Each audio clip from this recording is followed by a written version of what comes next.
Entramos a la última fase del cronograma del día de hoy. Vamos a tener una mesa para compartir experiencias de buenas prácticas de competencias tecnológicas en el aula. Para esto tenemos dos invitados. El primero de ellos, David Benítez, licenciado en Ciencia Política con maestría en Cooperación Internacional y especializado en enfoque de derechos y políticas públicas, coordinación y desarrollo de procesos de incidencia política en presupuestos públicos durante 5 años en distintas oficinas de UNICEF en Honduras y Perú. Coordinación de equipos de monitoreo en el Ministerio de Educación en el marco del Programa Presupuestal Logros de Aprendizaje, PELA, y actualmente desarrolla su labor en UNESCO Lima como especialista en educación para temas de formación en servicio a docentes e integración de la tecnología en procesos pedagógicos. Y con él, Julio César Mateus, asesor de proyectos educativos de la Fundación Telefónica del Perú, profesor e investigador de la Facultad de Comunicación y secretario académico de la Escuela de Posgrado de la Universidad de Lima, docente en la Maestría en Integración e Innovación Educativa de la TIC en la Pontificia Universidad Católica del Perú, máster universitario en Estudios Avanzados en Comunicación Social por la Universidad Pompeu Fabra, máster en Comunicación y Educación por la Universidad Autónoma de Barcelona y licenciado en la Comunicación por la Universidad de Lima. Miembro afiliado de la Asociación Latinoamericana de Investigadores de la Comunicación, ALAIC, y de Alfamed, Red Interuniversitaria Euroamericana de Investigación sobre Competencias Mediáticas para la Ciudadanía. Con ustedes, David Benítez y Julio César Mateus.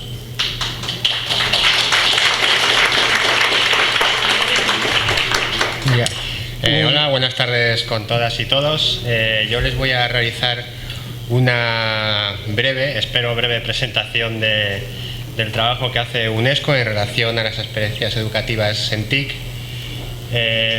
Voy a tratar, digamos, de llevarles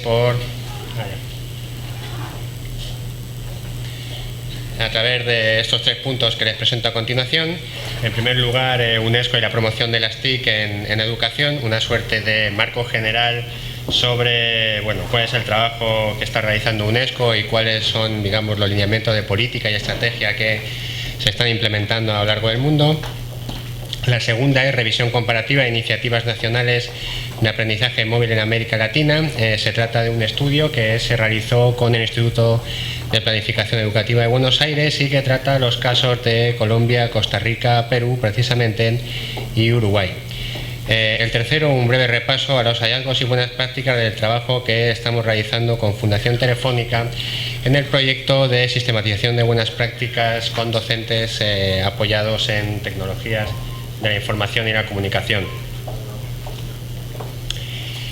En primer lugar, en efecto, el enfoque que tratamos de implementar en nuestras actividades es siempre el de tratar cómo la tecnología es un medio y no una finalidad, es decir, cómo la tecnología apoya los aprendizajes y no establecer, digamos, esa suerte de mantra de que la tecnología per se va a solucionar los problemas educativos. En realidad es una oportunidad que hay que implementar, que hay que llevarla a cabo como para poder mejorar la calidad educativa en general, y en ese sentido se enfoca el trabajo de UNESCO. Aquí les puedo enseñar las estrategias que se han llevado a cabo desde la organización.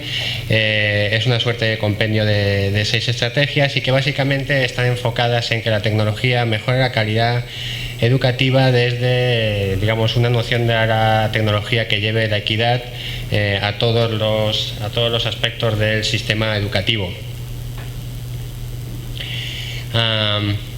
En efecto, las TIC se consideran como una cuestión transversal, es el abordaje estratégico fundamental que tiene la organización y en efecto está, digamos, en todos los grandes gorros que puede tener UNESCO en relación a la calidad educativa. Es cierto, esta educación para todos, que ahora es precisamente los objetivos de desarrollo sustentable, están necesariamente entroncadas con todos los aspectos fundamentales del concepto de calidad educativa que tiene la UNESCO, como es el de la calidad, la eficiencia, la eficacia y, por supuesto, el acceso, cuestión que vamos a tratar más adelante. El tema de las TIC está sobre todo enfocado en una suerte de gorro en el cual no solo tiene que ser, digamos, para la educación básica regular, sino que tiene que estar aplicada a un enfoque de aprendizaje a lo largo de toda la vida, de tal manera que tanto jóvenes como personas adultas pueden integrarse en los nuevos desafíos del siglo XXI. Y en ese sentido, las tecnologías tienen mucho que ver, digamos, con este nuevo mainstream que significa las sociedades del conocimiento y cómo el desafío de las nuevas tecnologías establecen un nuevo contexto en las sociedades actuales. El marco conceptual que nos gusta llevar a cabo es un clásico ciclo, digamos, de evaluación, digamos, de diseño, formulación y evaluación de políticas. La idea es que haya una suerte de políticas, metas e incentivos para el uso de las TIC, así como una previsión de indicadores que vamos a ver también a continuación, así como un fuerte énfasis en la calificación de los docentes para poder llevar a cabo esta suerte de alfabetización digital y de otros aspectos que tienen que ver con la brecha del uso y de capacidades en relación a la tecnología en el sistema educativo. Las iniciativas UNESCO que ahora mismo están funcionando a nivel global son esas 4 que ustedes pueden ver. Por un lado hay una unidad de análisis de políticas en la sede, en la cual tiene una suerte de misión fundamental, como es la de UNESCO, que es la de apoyar a los estados en la integración de las tecnologías en los sistemas educativos, lo cual tiene a su vez evidentemente una suerte de estrategia de gestión del conocimiento a través de la generación de conocimiento entre países. También se ha desarrollado un toolkit como para tener una herramienta importante a la hora de que los sistemas educativos integren esa tecnología, y se ve quizás cortado un toolkit también de indicadores donde se pueden medir precisamente las tecnologías de la información y cómo éstas tienen impacto en los sistemas. Enseguida quiero pasar precisamente a la parte más importante, digamos, de la presentación, que es los hallazgos del estudio que hemos realizado con estos 4 países. En estas 4 experiencias vamos precisamente a disgregar, a desarrollar un poco los aspectos que hemos visto en la parte del marco de UNESCO, es decir, cuáles son los desafíos que se encuentran los sistemas educativos en materia de integración de las tecnologías. Esta es la publicación precisamente, que tiene una parte comparativa entre los 4 países y una parte concreta, digamos, sobre el estudio de Perú. Pueden encontrarlo tanto en la página web de UNESCO como en la página del Instituto de Planificación Educativa de Buenos Aires. Estos son los antecedentes del estudio, así como su propósito, el ánimo de profundizar en aspectos relativos al enfoque a las estrategias, ¿no? Así como contribuir en la búsqueda de estrategias a través de las cuales los estados pueden asumir el compromiso por la mejora de la equidad y la calidad educativa. Esta cuestión de la equidad y calidad educativa precisamente la vamos a ver después, porque una de las preocupaciones fundamentales del informe es cómo estos 4 países han tenido, con diferentes estrategias, con diferentes modalidades, digamos, la intención de tratar de hacer de la tecnología una suerte de estrategia por la equidad, por la inclusión social dentro de los grupos más desfavorecidos. A continuación son precisamente las preguntas guías que trata, digamos, de responder el estudio. Solamente una suerte de viaje, de ver un poquito un par de preguntas. Quisiera acelerar sobre esta cuestión porque, digamos, lo que aparece en el estudio, que me parece lo más importante, es precisamente, y hoy lo hemos tratado anteriormente con las ponencias anteriores, cuál es la relación, digamos, entre las desigualdades que existen en América Latina, en concreto en sus sistemas educativos, y qué ocurre, digamos, con la integración de la tecnología en las escuelas. Evidentemente hay una relación, digamos, entre la desigualdad socioeconómica, fundamentalmente, no tan acuciado tanto en las desigualdades de género, y también en las desigualdades de los aprendizajes en relación a la integración de la tecnología en las escuelas. Es decir, la brecha que hay en términos de conectividad, la brecha que existe en términos de cómo llevar la tecnología a todo el sistema educativo, está intrínsecamente relacionada con estas desigualdades socioeconómicas, de tal manera que se genera, o existe el riesgo de que se genere, una nueva brecha en términos de acceso a las tecnologías. Y es precisamente este diagnóstico el que establece la orientación de la mayoría de las políticas de los 4 países que se han estudiado en el estudio, ¿no? El punto de partida fue precisamente las experiencias que se han dado en Chile, Brasil, México y Costa Rica, con algunas iniciativas nacionales y particulares. Y precisamente, digamos que a partir de ese comienzo, de esas primeras experiencias, se empezaron a desarrollar otras tantas, digamos, en América Latina. El camino que sigue, o la secuencia que se ha establecido en términos analíticos, es este paso de la racionalidad económica a la hora de introducir la tecnología en las escuelas, que es la de ese enfoque que versa en relación a poner las computadoras, las laptops dentro de las escuelas, con ánimo, digamos, de tratar de generar las capacidades necesarias a los alumnos para que sean un recurso humano eficaz y eficiente en el mundo del trabajo. Se ha pasado de esa racionalidad económica, ya digo, a una racionalidad social y pedagógica, es decir, cómo esa tecnología en realidad tiene que estar asociada a los procesos pedagógicos para mejorar la calidad educativa y que en efecto todo el mundo pueda apropiarse de ella y no solo, digamos, un valor instrumental para el mundo del trabajo. Este aspecto, junto al tema de las brechas socioeconómicas, han sido 2 de los aspectos fundamentales que han guiado las políticas de integración de las TIC en los países estudiados y en la mayoría de la región. La secuencia que ha pasado, digamos, a partir de este modelo en términos operativos ha sido precisamente los que vemos aquí, ¿no? En primer lugar, había una suerte de modelo de laboratorio en la cual habría un aula con algunas computadoras y algunos pocos docentes que sabían de la materia y que tenían 1 o 2 horas a la semana los chicos para poder integrarse, digamos, dentro del contexto de las TIC. De eso pasó a una suerte de dotar de equipamiento a las aulas, es decir, pasó, digamos, del laboratorio a llevar una serie de devices a las distintas escuelas y a las distintas aulas. Si bien es cierto que no llegaría, digamos, el modelo 1.1 más tarde, que es una suerte de progresión del modelo 2, en el cual tanto las computadoras como los devices pasaron, digamos, de una suerte de reparto de 10 computadoras por cada 30 alumnos a una suerte de una computadora por alumno o una computadora por profesor, de tal manera que el acceso se hizo más fácil. Y precisamente es el aprendizaje móvil sobre el que se ha centrado el estudio. ¿Por qué el aprendizaje móvil? Bueno, surge como alternativa precisamente para repensar la inclusión de las TIC de manera integral, de tal manera que todo el mundo pudiese trabajar directamente con estos instrumentos y no de manera sesgada, digamos, y todo el mundo trabajando con la misma máquina. Y luego, además, evidentemente, ofrecían una ventaja comparativa en términos de portabilidad y ubicuidad. En efecto, lo que hemos observado, como decía antes, es la necesidad precisamente de llevar las políticas educativas en TIC a una suerte de acceso de todas las escuelas y de todas las regiones a los beneficios que la tecnología está empezando a ofrecer. Es por eso que en muchos países que hemos visto del estudio, digamos que las políticas TIC están asociadas a una política de equidad. De esas políticas de equidad hemos visto, en efecto, cuáles son algunas lecciones aprendidas y algunas recomendaciones que nos gustaría relevar precisamente como guía para el tema de políticas, tanto en Perú como en otras partes. En primer lugar, el rol protagónico del Estado a la hora de diseñar las políticas. Es un ejercicio multisectorial, es decir, no sirve solo con el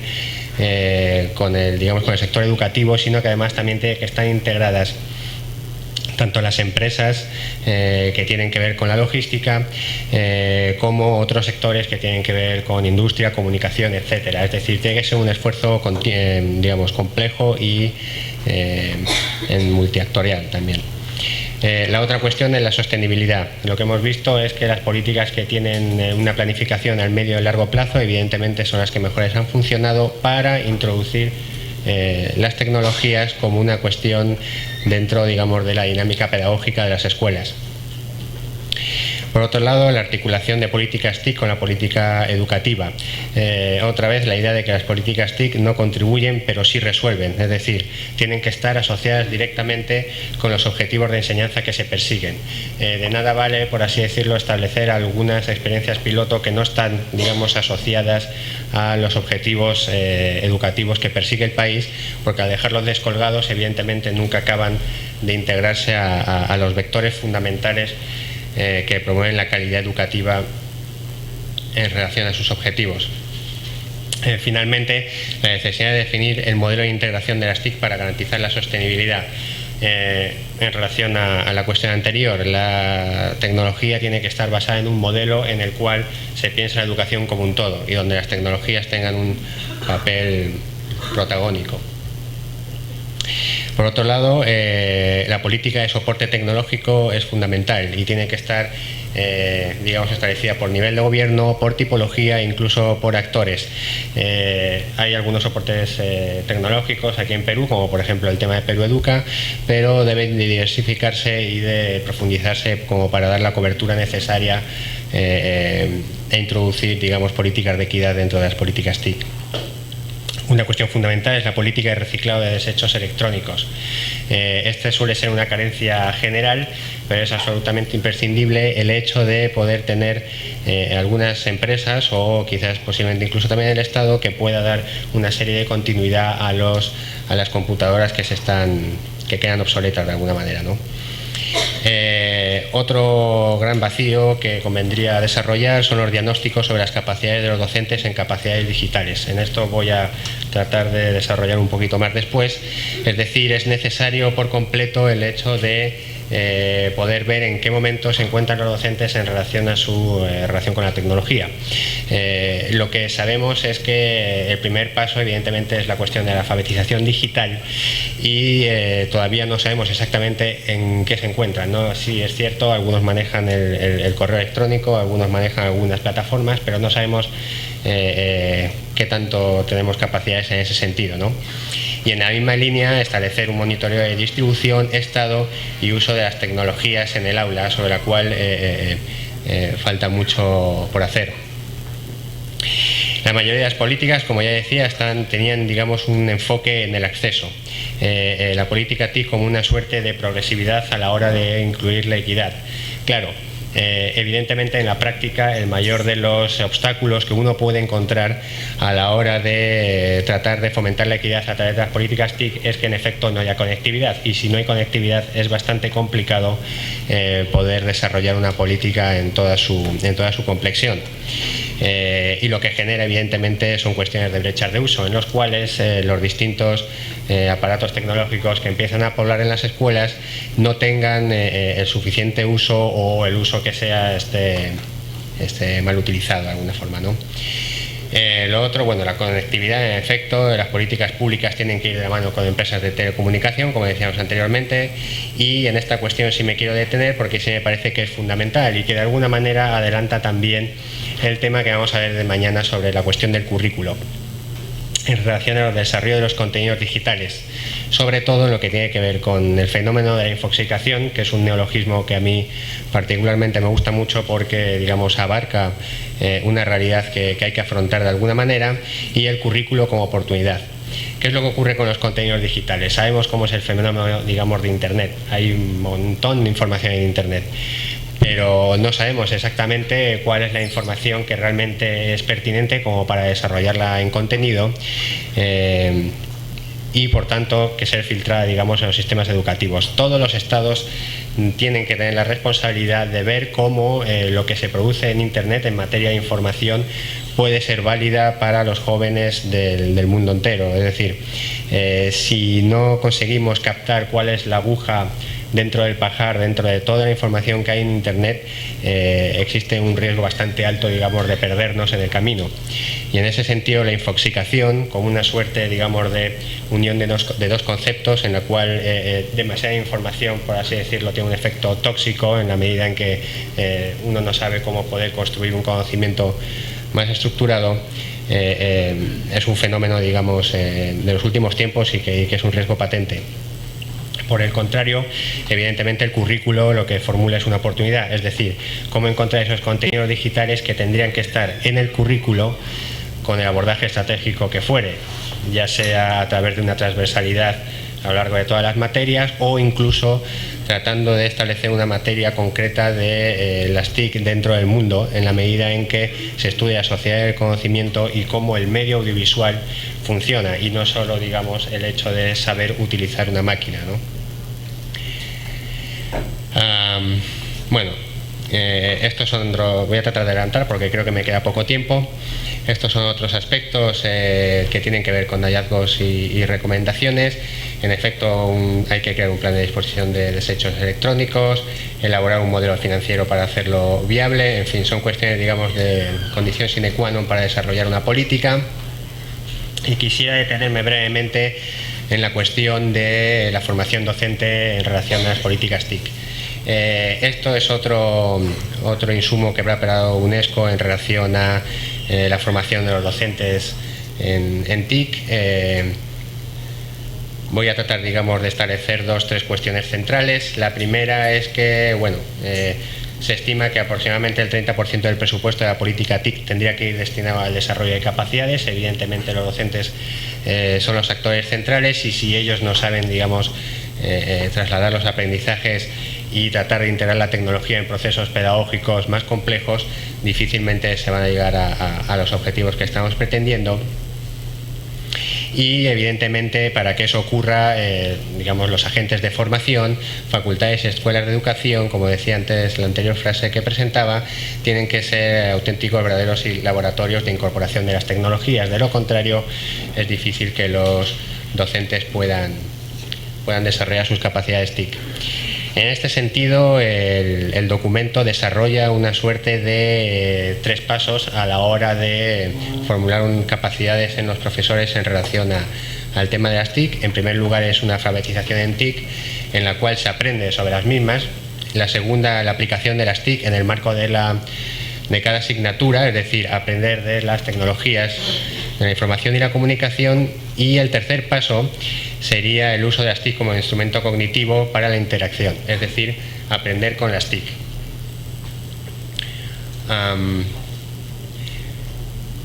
No sé si me podría acercar quizás. Lo que hay es un documento de Word.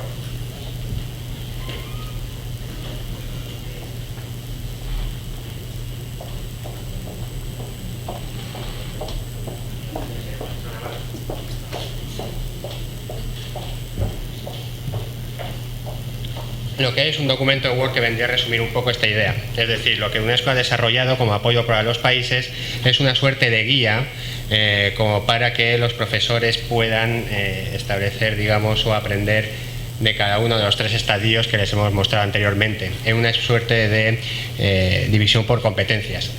Aquí aparece, si no veo mal, la política y también la parte de... No lo veo muy bien, pero vamos, digamos que está establecido en 5 o 6 ejes, de las cuales se desarrolla una serie de competencias y capacidades a través de los cuales, digamos, los docentes aprenden todo el camino y todo lo necesario para tratar de enseñarles a los chicos cómo aprender de las TIC en la educación. Si podemos volver a la presentación, Natalia. Gracias.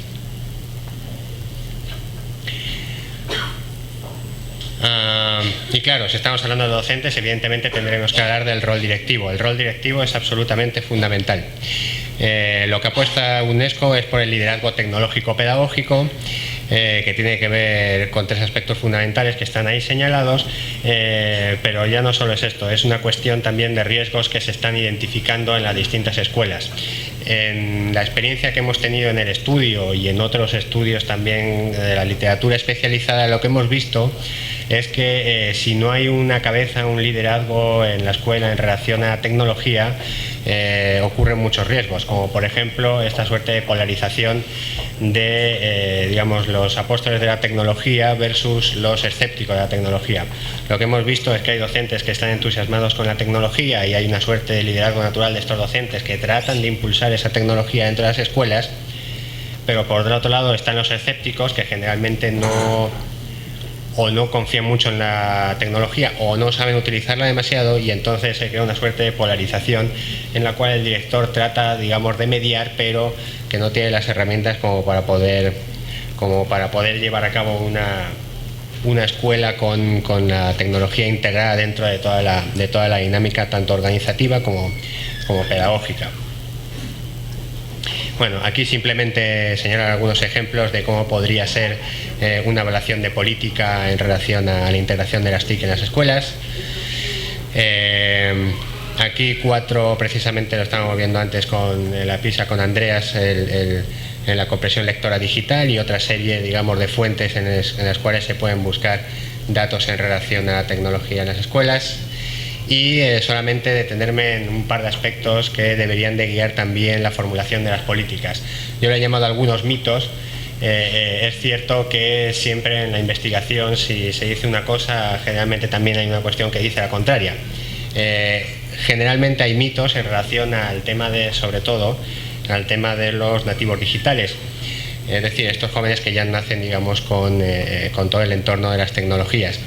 Pero precisamente hay mitos alrededor de ellos, ¿no? Por ejemplo, uno de ellos es el de que los niños siempre saben más de tecnología que los docentes, y por tanto los docentes están un poco intimidados de llevar la tecnología a la escuela porque consideran que ese medio les pierde autoridad porque los niños saben más. Pero no necesariamente. En efecto, en algunos estudios hemos visto que los niños no mejoran necesariamente la tecnología que los docentes. Posiblemente sí para el tema de redes sociales, para el tema, digamos, más lúdico, pero no tanto para temas de aprendizaje.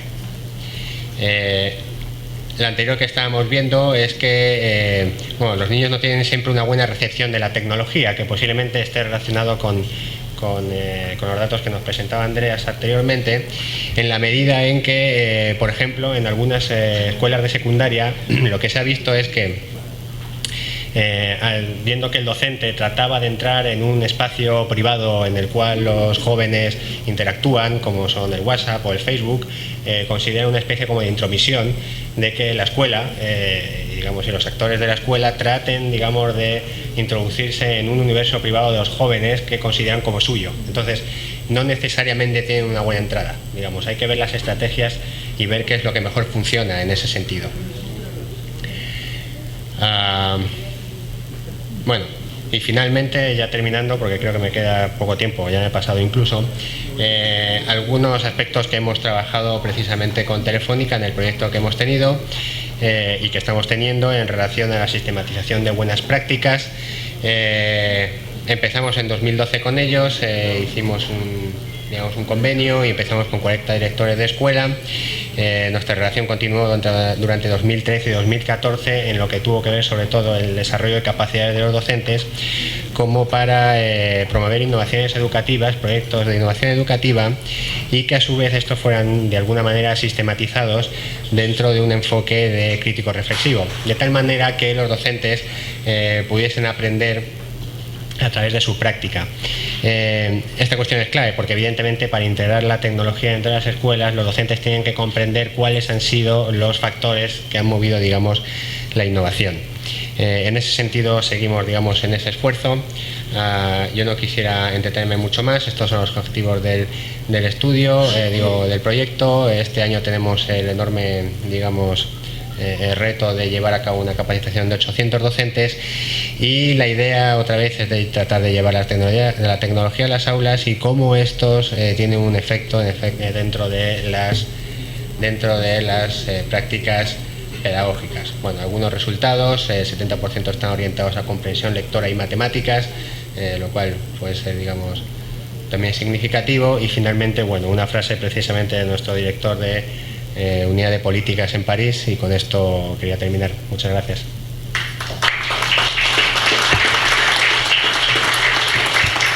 Bien. Antes de la segunda presentación, un pequeño aviso de servicio público. Tengo el DNI de Liriama Velasco Taipe. Muy bien. Muchas gracias por la invitación a Fundación Santillana. En realidad voy a ser bastante sintético y complementar y dar algunos ejemplos vinculados a lo que ha señalado David sobre lo que debe ser la estrategia o las estrategias para implementar políticas de integración de TIC en el aula. Y comentar algunas cosas que me parecen centrales sobre las competencias tecnológicas precisamente. La primera idea central es que somos parte de un ecosistema tecnológico, pero como bien sabemos, un ecosistema diferenciado por una serie de brechas de acceso y brechas de apropiación. Estamos hablando de un alfabetismo sobre otro. Una cuestión es la provisión material de equipos y otra cuestión adicional es cómo esos equipos no solo los adoptamos, sino los adaptamos, lo que implica un nivel, digamos, de dominio bastante mayor.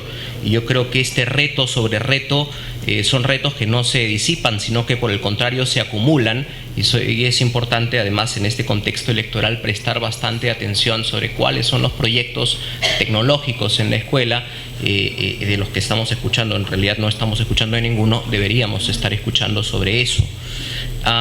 Según una investigación de la OCDE precisamente en el 2015, no existe ninguna relación causal entre la disponibilidad y el acceso a las tecnologías y su aplicación pedagógica en el aula. Es decir, la sola provisión de equipos tampoco asegura que se utilicen. No que se utilicen mal ni que se utilicen bien, que se utilicen. Y por otro lado, parece haber un impacto mayor de las tecnologías en cuanto a la adquisición de habilidades y competencias digitales en el terreno informal. Es decir, que los niños están aprendiendo más sobre tecnologías fuera de la escuela que dentro de la escuela. Y esto se explica por varias cuestiones, y quizá las más relevantes tengan que ver con cuestiones estructurales y de paradigmas pedagógicos, es decir, que seguimos haciendo lo mismo que hacíamos sin las tecnologías. Y cuando hablamos de tecnologías, en realidad estamos hablando de tecnologías básicas como un lapicero, un libro o una pizarra. La gente no se emociona porque vaya a llegar una pizarra tal y como la conocemos o llegue un nuevo lote de lapiceros, porque el reto no está en la llegada, el reto está en ahora qué vamos a hacer con esas tecnologías que están llegando. Entonces, ¿qué pasa en la escuela de diferente a lo que pasa en el aula? Por ejemplo, en relación, mejor dicho, ¿qué pasa en la escuela de diferente a lo que pasa en la casa? ¿Quién elige la actividad? En la escuela es el director el que elige o el profesor el que elige la actividad. En casa es el niño, el estudiante, el que decide en la casa o en la cabina, ¿no? Porque sabemos que el consumo es diferenciado. Él es el que define qué cosa hacer y cuándo hacer. Por lo tanto, en la escuela el tiempo de exploración es insuficiente, mientras que en la casa el tiempo es mayor o se negocia. En la escuela siempre el aprendizaje es el propósito central, y uno de los grandes problemas vinculados a medios de comunicación y a tecnologías de aprendizaje es que a veces la educación y la pedagogía suele anular aquello por lo que los medios y la tecnología son más relevantes, que es la capacidad de generar afectos también. Es decir, si solamente se centra el tema en el aprendizaje como propósito, probablemente a diferencia de lo que pasa en casa, donde el aprendizaje es incidental, le estemos bajando un poquito las revoluciones o quitando un poquito las capacidades propias de las tecnologías, vinculadas a lo espectacular, a la simulación, al tema del entretenimiento, que son elementos centrales también en su uso. Entonces, en una investigación que ha sido publicada hace un mes sobre cómo se integran las tecnologías en la escuela, cómo se da esta integración didáctica, evidentemente hay dos tipos de integración, y esto no es novedad para nadie. Una integración débil y una integración intensiva. En el caso de la integración débil, lo que decía esta investigación es que el modelo se emplea más como el paradigma tradicional dictaba, es decir, un modelo mucho más transmisivo. Se solicita al estudiante actividades similares a las que se solicitaba antes, sin las computadoras. Hay un ejercicio de dictado, hay una búsqueda simple de contenidos y microactividades para entrar directamente a ciertas páginas y buscar algo por allí. Mientras que en una integración de tipo intensiva, hay ya más tareas individuales y grupales, búsquedas de información más complejas, mayores herramientas de búsqueda y discriminación y selección de información y sobre todo transformación y generación de contenidos propios. Esta es la diferencia entre la escuela que reproduce información y la escuela que produce información y conocimiento. Y algunos patrones notorios de diferenciación en el uso que me parecieron relevantes traer vinculado precisamente a los mitos que nos comentaba el profesor en la mañana y David ahora hace unos minutos, están vinculados a cuándo es exitoso, entre comillas, cuándo es exitoso el uso de estas tecnologías. Por ejemplo, ¿quiénes utilizan las TIC o quiénes la integran de manera débil? En realidad los profesores más jóvenes son quienes la integran de manera más débil, es decir, para repetir las actividades tradicionales, porque son aquellos profesores que no tienen tanta experiencia pedagógica y por lo tanto les cuesta vincular el qué hacer con el cómo hacer y con el con qué hacerlo. Mientras tanto, son los docentes, curiosamente de mayor edad, entre los 40 y 55 años, quienes mejor integran las tecnologías, precisamente porque el expertise pedagógico ya lo tienen y más bien al encontrar una nueva herramienta les es mucho más fácil saber cómo esto puede ayudar a dinamizar y a mejorar los aprendizajes. Por lo tanto, esto cuestiona el agotado argumento de nativos versus inmigrantes que se ha venido trabajando durante los últimos 15 años y de manera errónea. No 15 años, bueno, sí, 15 años, el artículo es del 2001. El autor de ese artículo, Prensky, luego escribió un artículo que probablemente nadie leyó, donde él rectificó su idea central sobre los nativos digitales. Y él dijo, los nativos y los inmigrantes no es un tema etario, no es un tema de edad, es un tema de sabiduría y de adquisición de competencias. Por eso él mismo propuso que se utilice el concepto de digital wisdom o sabiduría digital antes de la idea esta de nativo digital, que ha sido por otro lado una suerte de tabla de salvación de muchos niños para excusar cuestiones que son negativas como el multitasking o que son probablemente perniciosas para algunos efectos pedagógicos. No menos importante, también son notorios los patrones de diferenciación en el uso respecto de ciertas políticas educativas y ciertos factores organizativo-institucionales. Es decir, cómo impacta estructuralmente la manera como desde la dirección de la escuela, para hablar un poco en micro y no hablar de políticas macro, se planifica y se utiliza la integración de las tecnologías. Usualmente los casos exitosos, de nuevo, suelen ser más espontáneos, suelen ser más bien ideas propias de los profesores que propuestas articuladas a nivel de instituciones educativas. ¿Qué sabemos hasta hoy? Varias cosas y que parece que generan algún tipo de conmoción. Cuando en la mañana el profesor Schleicher decía que efectivamente el mayor uso de computadoras genera más bien el efecto contrario al que se pudiera pensar. Bueno, hace más de 20 años se viene investigando el tema y no existen conclusiones definitivas sobre el aporte de las TIC. Sí hay buenos casos, sí hay buenas prácticas, sí hay elementos que son dignos de resaltar, pero no hay nadie que haya dicho que el hecho de la implementación sola o de por sí el traer la tecnología al aula haya generado aprendizajes más relevantes. En ese sentido hay un mito vinculado a la innovación. Usar innovaciones, porque las tecnologías son innovaciones, no nos hace innovadores. Lo que nos hace innovadores es otra serie de cuestiones vinculadas con el tiempo designado a la exploración, a la experimentación y la valoración que le damos al error en la escuela. Es imposible buscar ser innovadores si es que el error es siempre sancionado. Otro de los elementos centrales que también tienen que ver con lo que dijo David es que las TIC efectivamente no alteran sustantivamente los métodos y los principios de enseñanza, más bien apoyan las pedagogías existentes, y es en esos casos donde las tecnologías cumplen un papel mucho más relevante, cuando son un complemento importante, un complemento fundamental. No como en el caso de algunos colegios que nos ha tocado visitar y profesores con los que nos ha tocado trabajar, que de pronto están hablando sobre el medio ambiente y el ecosistema, y teniendo un jardín en el colegio o teniendo un parque a 2 cuadras, hacen un PowerPoint sobre lo que son las flores y las plantas. Ese no solo es un uso ridículo de las tecnologías, ¿no es cierto? Porque no solo no expande, sino al contrario disminuye y corta todo eso que las tecnologías sí permiten, que es la expansión y la profundización. Evidentemente, si quiero hacer un viaje o un recorrido a las pirámides egipcias, allí sí la tecnología me va a poder ayudar, porque si no, no voy a poder cubrir con ese costo. Otra cosa importante que lo hemos visto en varias investigaciones propias tienen que ver con las llamadas barreras de segundo orden. Las barreras de segundo orden son las barreras subjetivas, que suelen ser las barreras más importantes para la integración de tecnología. Es decir, ya no es solo que la tecnología llegue, sino que el profesor decida usarlo.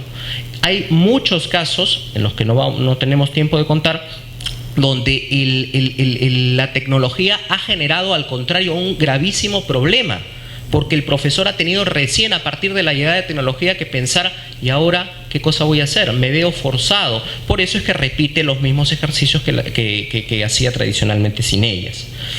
Entonces, de nuevo, al reto de la conectividad se suma el reto de la apropiación.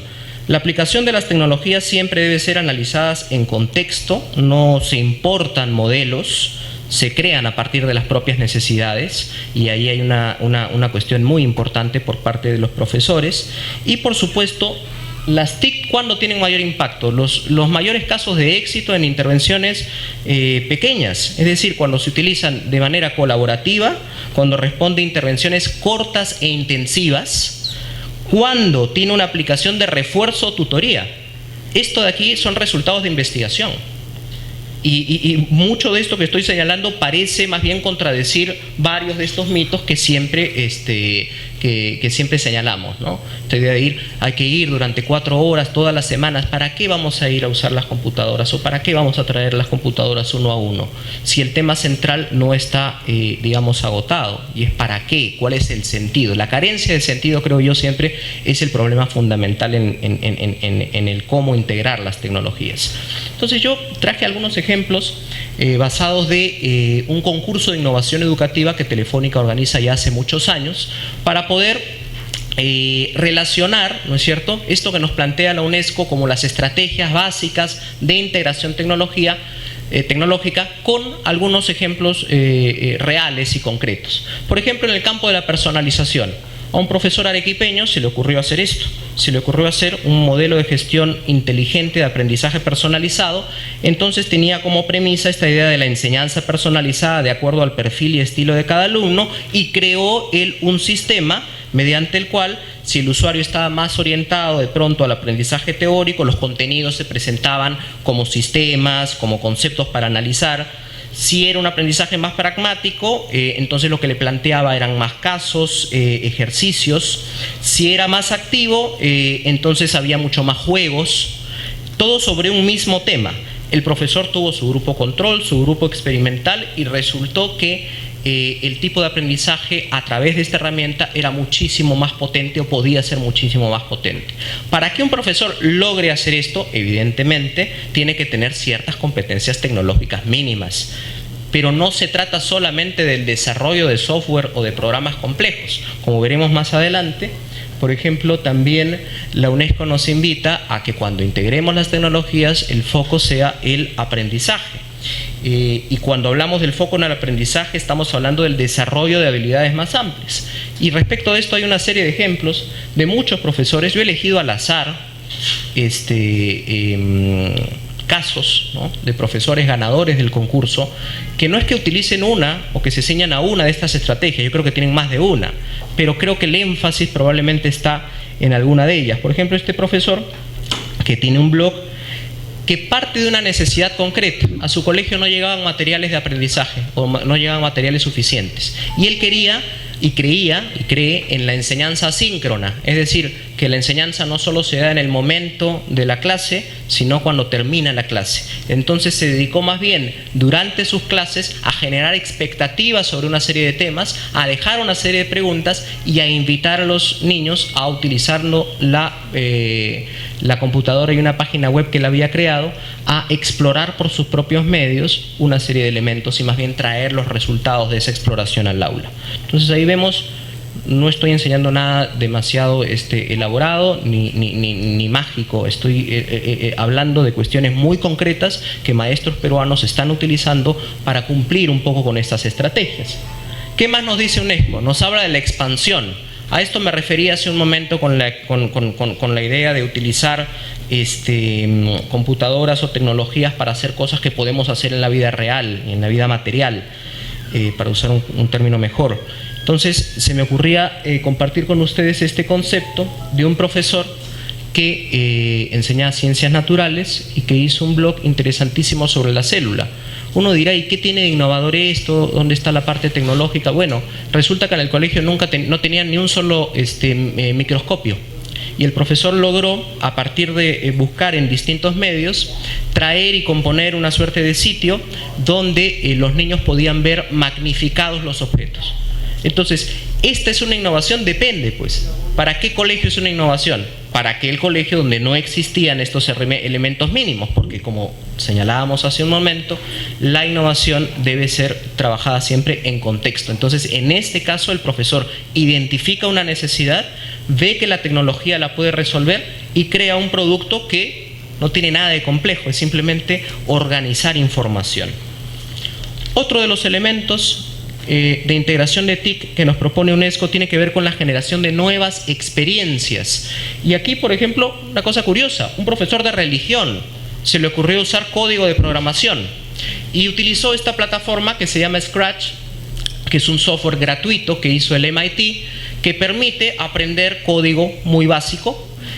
¿Para qué? ¿Qué tipo de problemas estaba resolviendo el profesor aquí? Varios. El profesor enseñaba religión y quiso enfocarse en un problema que es el de la comprensión lectora. Y él dijo, bueno, yo voy a comprarme el pleito de la comprensión lectora y a partir de la lectura de textos bíblicos que hacían en su clase, dijo, vamos a codificar. Y les pidió leer, entender, responder preguntas y crear historias a partir de la lectura de esos textos, utilizando además la codificación. Entonces, dense cuenta la cantidad de habilidades y la transversalización, digamos, de los contenidos que es finalmente el aprendizaje por proyectos o por competencias que estaríamos buscando en las aulas. Luego el tema de la construcción colaborativa. Cuando tuvimos que decidir, yo fui jurado de este concurso de Fundación Telefónica y yo sugerí que gane este proyecto y mis colegas jurados no querían que gane porque era un PDF, era un proyecto que se veía poco tecnológico, decían cómo se va a presentar y luego esto va a viajar a otro país y todo el resto presenta blogs, wikis y nosotros vamos a presentar de pronto un PDF. El PDF era la sistematización de un proyecto que se llamaba árbol genealógico. Le pedía el maestro a los alumnos que con sus padres, con las autoridades locales, con sus maestros, recompongan la genealogía de sus familias, registren todo este proceso a partir de grabadoras, videograbadoras, celulares y lo compartan en un evento público. ¿Dónde está la tecnología? Fíjense cuántas tecnologías y cuántos dispositivos tecnológicos fueron utilizados para llegar a este resultado. Entonces, no caemos de nuevo en esta idea fetichista de vemos algo que está saltando o con luces o dando vueltas y creemos que esa es innovación y que ese es un uso adecuado de las tecnologías cuando las tecnologías están o se pueden aplicar con aquello que tenemos a mano. Dicen las estadísticas que en el Perú hay 45 millones de celulares. ¿Ya hemos pensado cómo integrar y cómo traer esos celulares al aula o los seguimos prohibiendo de plano? Cuando hoy tenemos un material riquísimo que es tecnológico que podría ayudarnos a mejorar una serie de cuestiones, por ejemplo, vinculadas a la comprensión lectora.